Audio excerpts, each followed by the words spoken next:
Dicen que todo hombre tiene tres amores en la vida: la esposa, la amante y el coche viejo de su padre. Pues bien, mi historia trata de un marido que tuvo los tres, y perdió dos. Así que prepárense para conocer a Fernando, el hombre que eligió un Seat 127 en lugar del matrimonio. Fernando siempre fue un hombre gentil, de esos que abren la puerta del coche a la esposa y nunca olvidan el aniversario de bodas.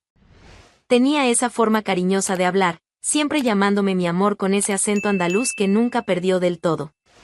Sonreía con facilidad, ayudaba con las compras, traía flores sin motivo. Un esposo ejemplar, al menos en la superficie. Pero había algo en el que me molestaba profundamente, su obsesión enfermiza por un coche que debería haber ido al desguace hace una década.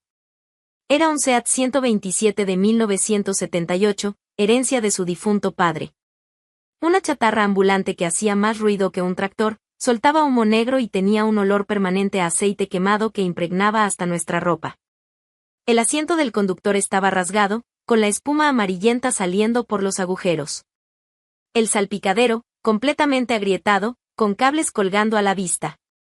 La pintura, bueno, la pintura era más óxido que color, con manchas verdes de moho y arañazos que contaban historias de décadas de abandono.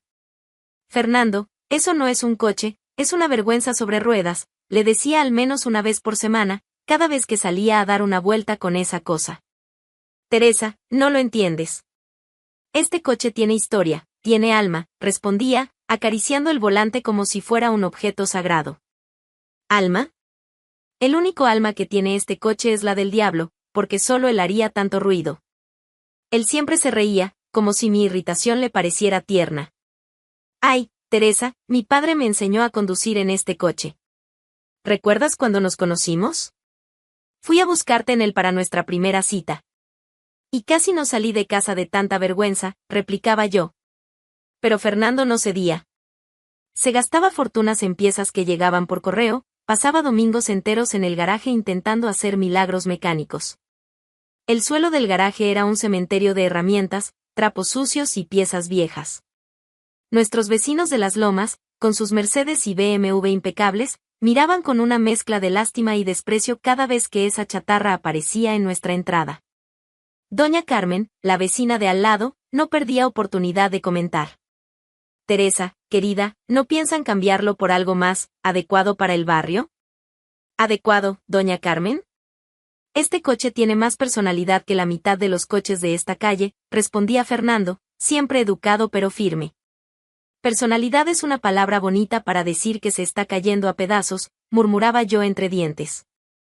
Este coche aún va a separarnos, decía siempre, medio en broma, medio en serio.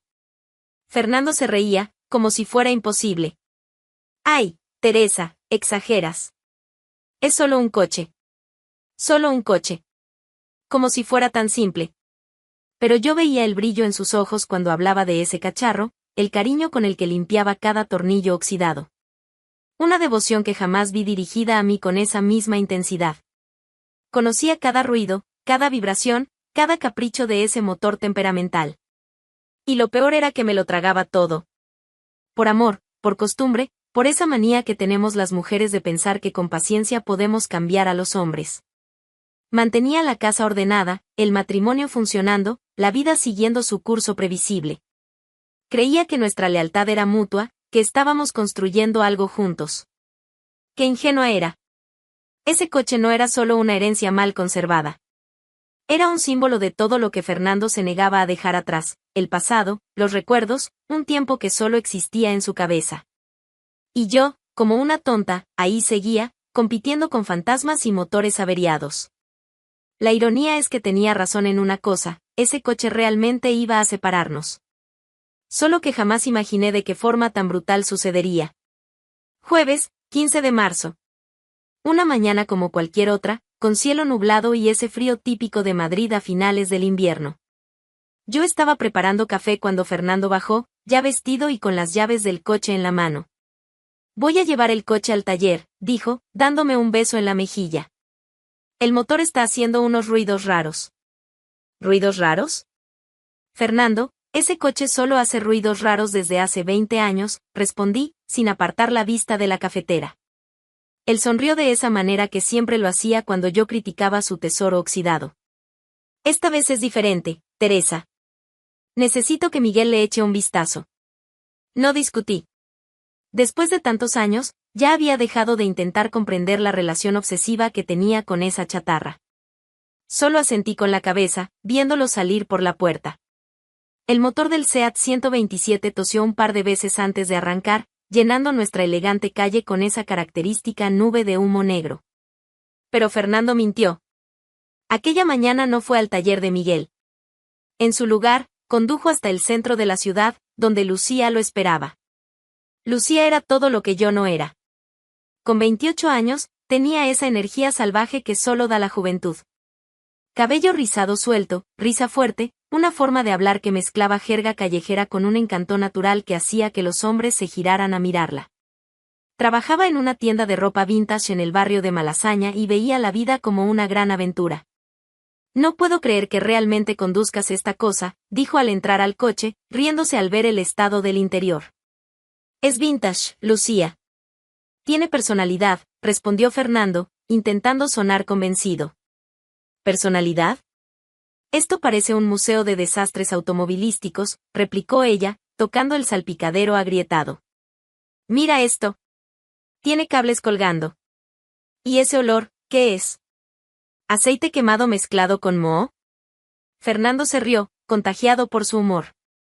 No entiendes de coches clásicos. ¿Clásico? Cariño, esto es prehistórico. Los dinosaurios tenían coches más modernos que este. Salieron por la ciudad, y Fernando se olvidó completamente de la vida que había dejado en las lomas. Lucía lo hacía sentirse joven otra vez, despreocupado. A ella no le importaban las apariencias ni los vecinos que juzgaban. Se divertía con la precariedad del coche, transformaba cada defecto en motivo de risa. ¿Qué es ese ruido?, preguntó cuando el motor empezó a hacer un sonido aún más extraño. Es normal, siempre hace eso cuando se está calentando, mintió Fernando, pero su voz traicionaba nerviosismo. ¿Calentando? Fernando, este coche no se calienta, hierve. Mira el humo que sale del capó. De repente, el motor dio un tirón, escupió una nube de humo negro y se apagó en pleno medio de la Avenida de la Paz, una de las vías más transitadas de la ciudad. Los coches comenzaron a tocar la bocina detrás de ellos, conductores irritados gritándoles que se apartaran. Mierda, murmuró Fernando, intentando arrancar de nuevo. El motor no respondía. Tranquilo, tranquilo, dijo Lucía, pero su voz ya no sonaba tan despreocupada. Llama a una grúa. Fernando sacó el móvil con las manos temblorosas. La situación se estaba saliendo de control. Marcó al primer servicio de grúas que encontró en internet. Grúas Ramón, ¿en qué puedo ayudarle?, respondió una voz grave al otro lado. Necesito una grúa urgente.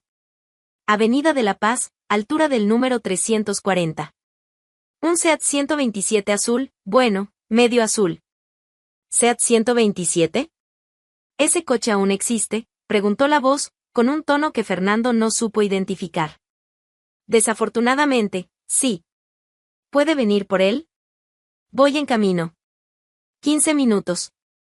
Fernando colgó y miró a Lucía, que se tocaba el cabello con nerviosismo. Todo va a estar bien, dijo, más para sí mismo que para ella. 15 minutos después, un camión grúa se detuvo detrás de ellos.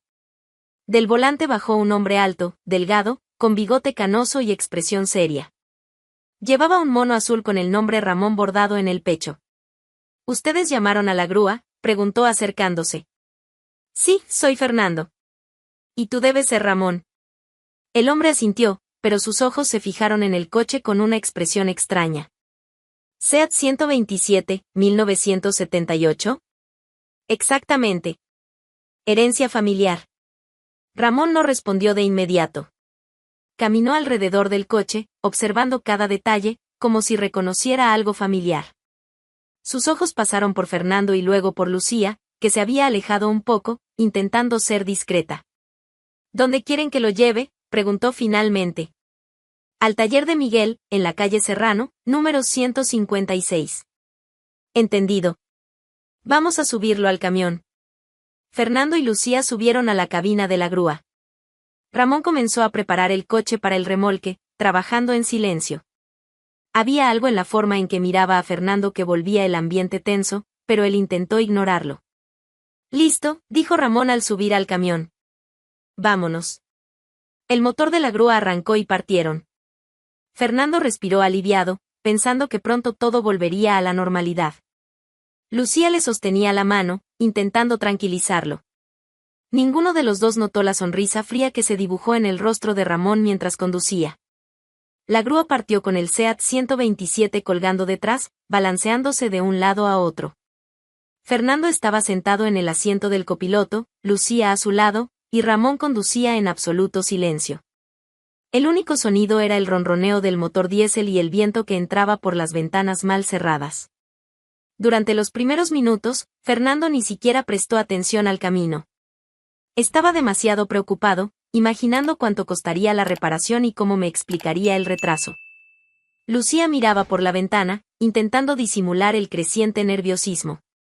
«¿Cuánto falta para llegar al taller?», preguntó Fernando, rompiendo el silencio. Ramón no respondió. Simplemente siguió conduciendo, con los ojos fijos en la carretera. «Disculpe, pregunté cuánto falta para llegar a la calle Serrano», repitió Fernando, un poco más alto. Otra vez, silencio. Fue entonces cuando Lucía se dio cuenta. «Fernando», dijo, tocándole el brazo. «Este no es el camino correcto». Fernando levantó la vista, finalmente prestando atención a la ruta. Iban por la Avenida de América, pero deberían haber tomado la salida hacia el centro. El taller de Miguel estaba en la dirección opuesta. «Oye», dijo Fernando, girándose hacia Ramón. «Tomaste el camino equivocado. El taller está al otro lado». Ramón seguía conduciendo, como si no hubiera escuchado nada. «¿Me estás oyendo?», insistió Fernando, alzando la voz. «Este no es el camino correcto». Lucía estaba visiblemente nerviosa. «Fernando, no está respondiendo. Esto no está bien». «Detén el camión», gritó Fernando, golpeando el tablero. «Detente ahora». Ramón finalmente reaccionó, pero no como esperaban. Pisó el acelerador. La grúa ganó velocidad, haciendo que el coche remolcado se balanceara peligrosamente. «¿Qué demonios estás haciendo?», gritó Fernando, intentando agarrarse de donde podía mientras el camión aceleraba. «Dios mío, Fernando, está loco», gritó Lucía, aferrándose al asiento. La grúa ahora corría por las calles, cruzando semáforos en amarillo al límite, tomando curvas cerradas. Fernando intentó abrir la puerta, pero Ramón había activado el bloqueo central. Estaban atrapados. «¿Quién eres?». «¿Qué quieres?», preguntó Fernando, con la voz temblorosa. Ramón lo miró por el retrovisor, y Fernando vio algo en sus ojos que le heló la sangre. No era rabia, ni locura. Era una determinación fría, calculada. «¿A dónde nos estás llevando?», preguntó Lucía, su voz ahora era un susurro asustado. «Por favor, si es dinero lo que quieres, podemos hablar», intentó negociar Fernando. Pero Ramón no quería dinero. Quería algo mucho más valioso, justicia. El camión giró en una calle que Fernando conocía muy bien. Demasiado bien. Era la calle donde yo vivía. Nuestra calle. En las lomas. «No», murmuró Fernando, sintiendo como se le congelaba la sangre. «No, no, no». Lucía lo miró, sin entender. «Fernando, ¿conoces esta calle?». Es donde vivo», susurró, casi sin voz. «¿Dónde vives?». «¿Cómo que dónde vives?». «Dijiste que eras soltero». Pero Fernando no pudo responder. La grúa se acercaba a la casa número 47. «Nuestra casa». «Mi casa». Ramón estacionó justo frente a la entrada. El motor diésel siguió rugiendo unos segundos antes de apagarse. El silencio que siguió fue ensordecedor. «Sal», dijo Ramón finalmente. Su voz era grave, firme. «Escucha, podemos resolver esto de otra forma», intentó Fernando. «Sal», repitió Ramón, desbloqueando las puertas. Fernando miró hacia la casa. Las cortinas de la sala estaban cerradas. Tal vez yo no estaba en casa. Tal vez aún podía inventar alguna excusa, cualquier explicación. Pero entonces Ramón hizo algo que destruyó toda esperanza de Fernando. Presionó la bocina del camión. El sonido agudo y estridente cortó el silencio de la elegante mañana en las lomas. Una vez.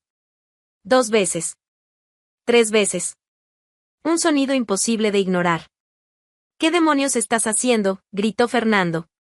Ramón seguía tocando la bocina, mirando directamente hacia la casa. Era como si estuviera anunciando algo. O mejor dicho, anunciando a alguien. «Para allá», gritó Lucía, tapándose los oídos. Pero Ramón no se detenía. La bocina continuaba, insistente, molesta, imposible de ignorar. Y entonces ocurrió. La puerta de la casa se abrió. Yo aparecí en el umbral, con mi bata azul marino y el cabello aún despeinado por el sueño. Mi expresión era de molestia, como si estuviera lista para regañar a quien fuera responsable de ese escándalo. Pero cuando mis ojos se fijaron en la grúa, en la carga que llevaba, y finalmente en las 2 personas dentro de la cabina, mi expresión cambió por completo. Fernando sintió que el mundo se le venía abajo. Lucía finalmente entendió en qué situación se había metido. Y yo simplemente miré ese maldito coche, a mi marido, y a la mujer sentada a su lado. La verdad estaba ahí, colgando de una grúa, expuesta para que toda la vecindad la viera. El silencio que siguió fue el más pesado que Fernando había experimentado en su vida. Fernando salió del camión como un hombre que camina hacia la horca. Le temblaban tanto las piernas que casi tropezó con el bordillo. Cuando me vio parada en la puerta, algo se rompió dentro de él. Literalmente se arrodilló ahí mismo, en la acera, frente a todos los vecinos que ya empezaban a aparecer por las ventanas. «Teresa». «Perdón, Teresa». «Yo no quería, no así», gritó con la voz entrecortada. Las lágrimas le corrían por el rostro como si fuera una canilla rota. Yo no moví ni un músculo. Solo lo miré, luego miré hacia la cabina del camión, donde Lucía intentaba esconderse detrás de las manos, como una niña que cree que si no puede ver, no puede ser vista. «Por favor, Teresa». «Te amo», continuó suplicando Fernando, de rodillas en la acera. Doña Carmen ya estaba en su balcón, fingiendo regar las plantas mientras estiraba el cuello para no perderse nada. El señor García del número 43 dejó de lavar el Mercedes para ver el espectáculo. Era como si todo Las Lomas se hubiera convertido en un teatro al aire libre. Lucía finalmente bajó del camión, intentando ser discreta, lo cual era imposible considerando que medio barrio estaba mirando. Evitaba mirarme, jugueteando nerviosamente con el cabello, buscando una salida que no existía. «Perdón, no sabía que era casado», murmuró, sin poder levantar la vista. Me reí. No fue una risa alegre, fue una de esas risas frías que salen cuando algo es tan absurdamente patético que no puedes creerlo. ¿No sabías? Querida, esa es una excusa de principiante.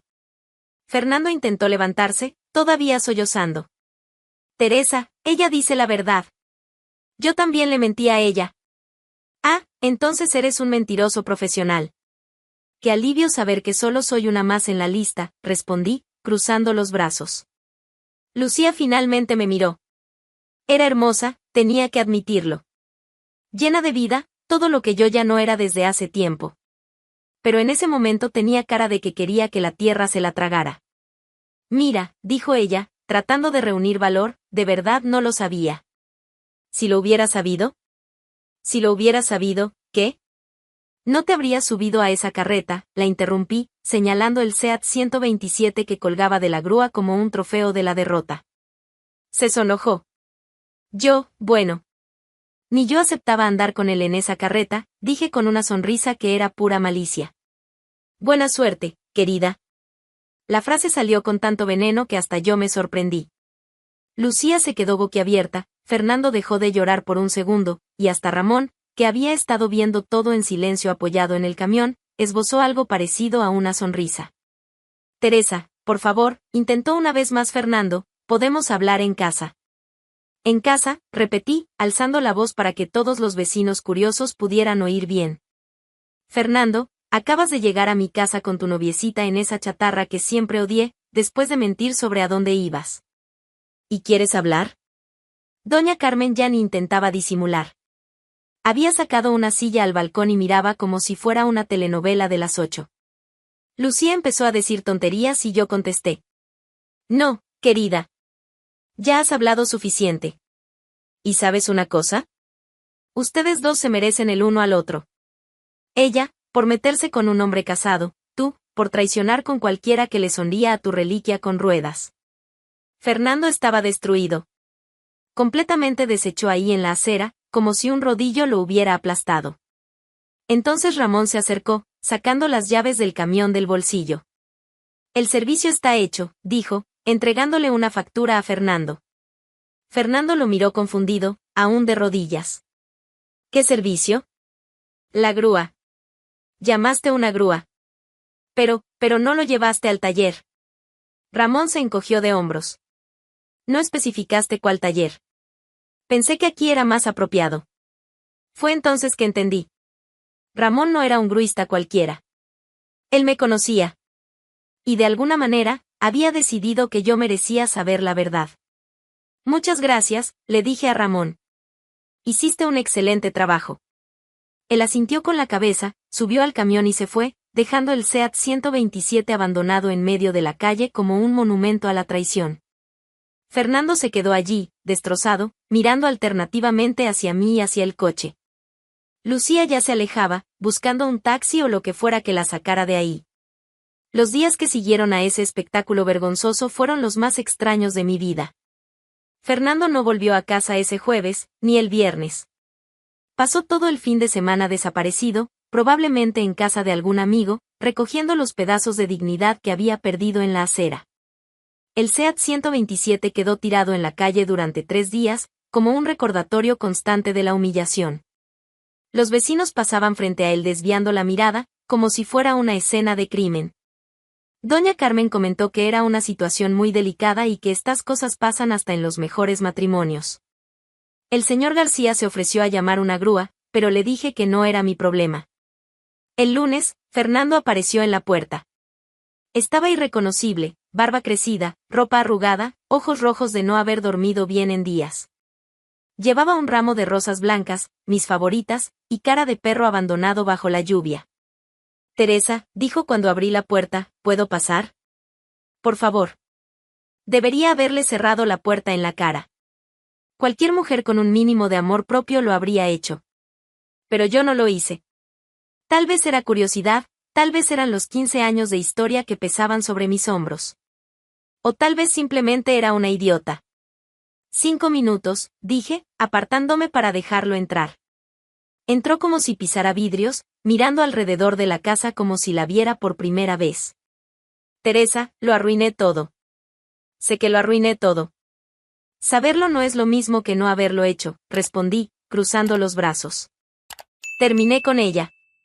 Completamente. Fue un error terrible, una locura. No sé en qué estaba pensando. Sí sé en qué estabas pensando, Fernando.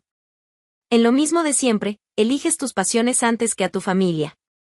Se arrodilló otra vez, ahí en la sala. Teresa, te amo. Siempre te he amado. Esa mujer, no significa nada para mí. Significaba lo suficiente como para que me mintieras y te escaparas conmigo. Fue un momento de debilidad. Ella apareció, me hizo sentir joven otra vez, pero me di cuenta de que eso no vale nada comparado con lo que tenemos. Sus lágrimas parecían genuinas. La voz rota, las manos temblando mientras sostenía las flores. 15 años de matrimonio no se borran fácilmente, ni siquiera después de una traición escandalosa. Fernando, me humillaste frente a todo el barrio. ¿Cómo esperas que vuelva a confiar en ti? Te lo voy a demostrar. Todos los días, por el resto de mi vida, te voy a demostrar que merezco una segunda oportunidad. Se quedó ahí de rodillas casi una hora, suplicando, prometiendo, jurando que todo sería diferente. Habló sobre terapia de pareja, sobre empezar de nuevo, sobre dejar el pasado atrás. Y, contra todo mi buen juicio, algo dentro de mí cedió. Quizá fue el amor antiguo, ese que aún resistía a pesar de todo. Quizá fue el miedo a empezar sola a los 42 años. O quizá fue solo el cansancio de pelear, de odiar, de cargar con esa rabia. Está bien, dije finalmente. Una oportunidad. Solo una. El alivio en su rostro fue tan grande que casi me hizo creer que esta vez sería diferente. Fernando volvió a casa esa misma noche. Durante las primeras semanas, fue el esposo ejemplar que yo había conocido al inicio de nuestro matrimonio. Llegaba temprano del trabajo, traía flores sin motivo, me llevaba a cenar fuera. Hasta aceptó dejar el SEAT 127 en el garaje, cubierto con una lona. Voy a venderlo, dijo una noche durante la cena. Tienes razón. Es hora de dejar el pasado atrás. Casi le creí. Durante 3 meses, nuestra vida pareció volver a la normalidad. No feliz, exactamente, pero funcional. Teníamos conversaciones civilizadas, salíamos con amigos, manteníamos las apariencias. Los vecinos poco a poco dejaron de mirarnos con esa mezcla de lástima y curiosidad. Pero entonces, sutilmente, las cosas empezaron a cambiar. Primero, fue solo una mirada rápida al garaje cuando creía que yo no lo veía. Después, empezó a echar un vistazo al motor los fines de semana. Solo para ver si no se ha oxidado, decía. Una mañana de sábado, me desperté con el ruido del motor. Ese sonido inconfundible, esa tos mecánica que conocía tan bien. Miré por la ventana y allí estaba Fernando, con el SEAT 127 encendido, limpiando el parabrisas con un cariño que me revolvió el estómago. «Fernando», grité desde la ventana. «¿Qué estás haciendo?» «Ah, Teresa. Solo estoy probando el motor. Para ver si aún funciona antes de venderlo». Mentira. Yo sabía que era mentira por sus ojos, por la forma en que tocaba el volante, por la expresión de puro placer cuando el motor lograba mantenerse encendido por más de 5 minutos. En las semanas siguientes, las revisiones se volvieron más frecuentes. Empezó a hablar del coche nuevamente durante las comidas. ¿Sabes, Teresa? Quizás consiga un buen precio si arreglo unas cositas básicas. El abismo que creía haber superado comenzó a abrirse de nuevo. Y esta vez, sabía que no había vuelta atrás. Fernando había vuelto conmigo, pero su corazón nunca había salido de ese garaje. Y finalmente entendí que hay cosas que son imposibles de arreglar, sin importar cuántas oportunidades se den. La gota que colmó el vaso llegó una mañana de martes, cuando me desperté y escuché a Fernando hablando solo en el garaje. No estaba al teléfono. Le hablaba al coche. «Vamos, querido, hoy vas a funcionar bien», le oí decir, con una ternura en la voz que hacía tiempo no me dirigía a mí. «Papá va a cuidarte bien». «Papá». Llamó a esa chatarra querido y se llamó a sí mismo papá. En ese momento, mirando por la ventana de la cocina mientras preparaba un café que sabía que bebería sola, todo se volvió cristalino. Fernando no había cambiado. Ni un poco. Solo había fingido durante unos meses, representado el papel del esposo arrepentido hasta que se sintió lo suficientemente seguro como para volver a sus viejos hábitos. Y yo, como una tonta, le había creído. Ese día no hubo pelea. Ni gritos, ni discusiones. Solo una decisión fría y definitiva que tomé mientras bebía mi café amargo y escuchaba a mi marido susurrarle dulces palabras a un pedazo de chatarra. Esperé a que saliera para el trabajo. Esperé que la calle quedara en silencio. Entonces, con una calma que me sorprendió, fui al despacho y saqué unos papeles del cajón donde los guardaba desde hacía meses. Los papeles del divorcio. Los había preparado justo después de aquel episodio humillante con la grúa, en una consulta discreta con un abogado del centro. Solo para tener las opciones a mano, me había dicho a mí misma en ese entonces. Ahora sabía que mi subconsciente era más sabio que mi corazón. Tomé un sobre blanco, metí los documentos y escribí una única frase en el reverso: «Esta vez, te quedarás con lo que realmente amas». No debí darte esa oportunidad. Fui al garaje. El SEAT 127 estaba allí, con el capó abierto, herramientas esparcidas alrededor. Fernando había pasado toda la madrugada intentando arreglar no sé qué. Colillas en el suelo mostraban que había fumado mientras trabajaba, ansioso, enamorado de su proyecto. Puse el sobre justo en el centro del capó, donde no podría dejar de verlo. Volví al cuarto y empecé a hacer las maletas. No todas mis cosas, solo lo esencial. Ropa, documentos, algunas joyas heredadas de mi madre. El resto podía quedarse. Los muebles se compran, los recuerdos malos se abandonan. Llamé a mi hermana Elena, que vivía en Mérida. «¿Teresa? ¡Qué sorpresa! ¿Cómo estás?» «Elena, necesito un favor. ¿Puedo quedarme en tu casa unas semanas?» «Hasta que me organice». Hubo una pausa. Elena siempre fue más lista que yo. Por fin, hermana. Por fin. Claro que sí. ¿La casa es tuya? ¿Quieres hablar de lo que pasó? Cuando llegue. Me voy hoy mismo. Colgué y terminé de hacer las maletas. Solo 2, con toda una vida resumida dentro de ellas. Era aterrador como 15 años de matrimonio cabían en tan poco espacio. A las 3 de la tarde, llamé a un taxi. No tenía coche propio, nunca lo necesité. Fernando siempre conducía esa carcacha, y para todo lo demás usábamos transporte público o taxi. Ahora me daba cuenta de cómo esa dependencia había sido otra forma sutil de control. Dejé las llaves de la casa sobre la mesa de la cocina, junto a una nota simple: la casa también es tuya. Decide qué hacer con ella. El taxi tocó el claxon en la calle. Tomé las maletas y salí por la puerta principal, sin mirar atrás. Cuando el conductor me preguntó a dónde íbamos, respondí: estación de tren. Destino Mérida.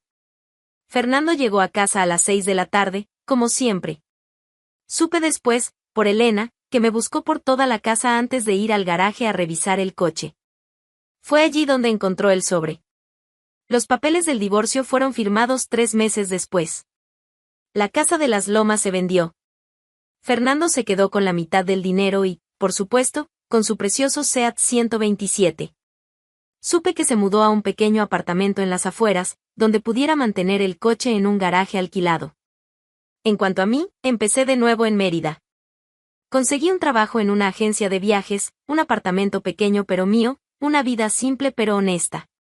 Sin mentiras, sin traiciones, sin motores defectuosos rugiendo en la madrugada. A veces me pregunto si tomé la decisión correcta. 15 años no se borran fácilmente, y hay noches en que la soledad pesa. Pero entonces recuerdo la voz de Fernando llamando querido a ese coche, y sé que dejé atrás no solo a un marido infiel, sino a una competencia que jamás podría ganar. Porque hay amores que no se pueden arreglar.